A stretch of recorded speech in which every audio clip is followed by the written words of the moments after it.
आज यह कक्षा शास्त्री प्रथम वर्ष के लिए लगाई गई है। जो छात्र शास्त्री प्रथम वर्ष में व्याकरण विषय न लेकर साहित्य आदि विषय लेकर पढ़ रहे हैं, उनका अनिवार्य प्रथम पत्र संस्कृत व्याकरण है, जिसमें लघु सिद्धांत कौमुदी पाठ्य पुस्तक के रूप में निर्धारित है, जिसका संधि प्रकरण, समास प्रकरण और कारक प्रकरण विशेष रूप से पढ़ना है। अभी हम लोग कारक प्रकरण पढ़ रहे हैं। इसी क्रम में आज हम लोग उपस्थित हुए हैं। तो आज का सूत्र है अकथितम च। अकथित जो होता है उसमें भी द्वितीया विभक्ति का प्रयोग किया जाता है। कर्म में तो द्वितीया विभक्ति का प्रयोग किया जाता ही है। अकथितम च, जो अकथित है, न कहा गया है, उसमें भी द्वितीया विभक्ति का प्रयोग किया जाता है। क्या नहीं कहा गया है भाई? तो कहा कि अपादान आदि विशेषै अविवक्षितम कारकम कर्म संज्ञम से। जिसको अपादान नहीं किया गया, कहा गया, कर्म नहीं कहा गया, करण नहीं कहा गया, अधिकरण नहीं कहा गया, संप्रदान नहीं कहा गया, तो इन सबों से जो अविवक्षित है, जिसको ना कहा गया,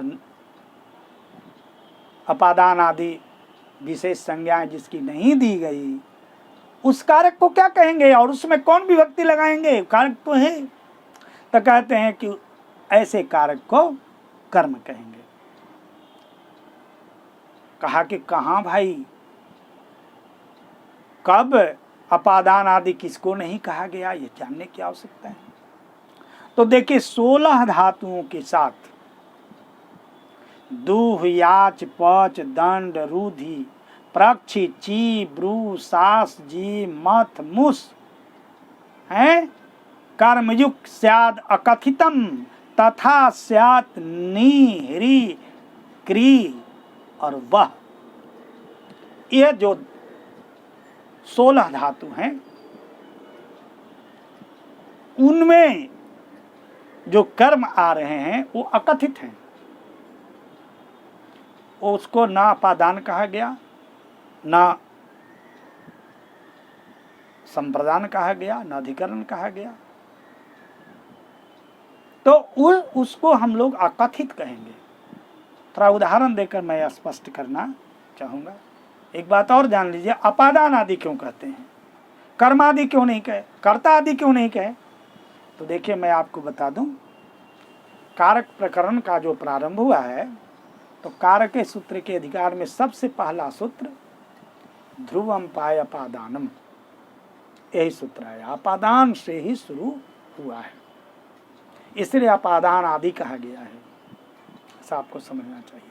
तो अपादान आदि आप समझ गए, इसलिए कि अपादान पहले मैं कहा है, अपादान आदि। तो दूह, याच, पच, दंड, रुचि, रुधि, अप्रक्षि, प्रक्ष, ब्रू, सास, जी, मथ, मुस, ये 12 धातु हो गए। उसके बाद नी, ह्री, कृस और बह, ये 4 धातु हो गए। तो 12 4 16। इन धातुओं में कर्म के जैसे भान होने वाले कुछ कर्म हैं जो अकथित हैं। जैसे देखिए, गोपह गाम दोग्धि। अब यहाँ गोपह गाम दोग्धि, ग्वाला गाय को दूहता है, तो दोग्धि क्रिया से कर्ता उक्त हो रहा है, और कर्म जो है गौ वो अनुक्त हो रहा है। तो अनुक्त कर्म में द्वितीया विभक्ति हो गई। अब इसी को गोपह, गोपह गोह पयः दोग्धि,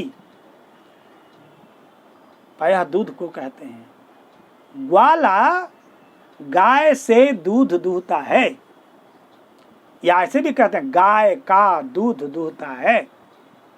तो गाय से,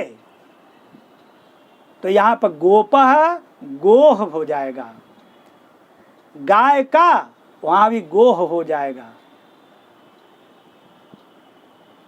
तो गोपः गोह पयः दुग्धी, पयः के बाद दुग्धम भी कह सकते हैं, दुग्धम दुग्धी। तो दूध जो है प्रधान कर्म है, दूध में हमेशा द्वितीया विभक्ति लगेगी। गोप जो है गाय से दूध दूहता है, तो दूध दूहता है, क्या दूहता है? तो दूध दूहता है। कहां से दूहता है? तो गाय से। किसका दूध दूहता है? तो गाय का। तो कभी गाय से और कभी गाय का, ऐसा हो रहा है। इसको क्या कहेंगे?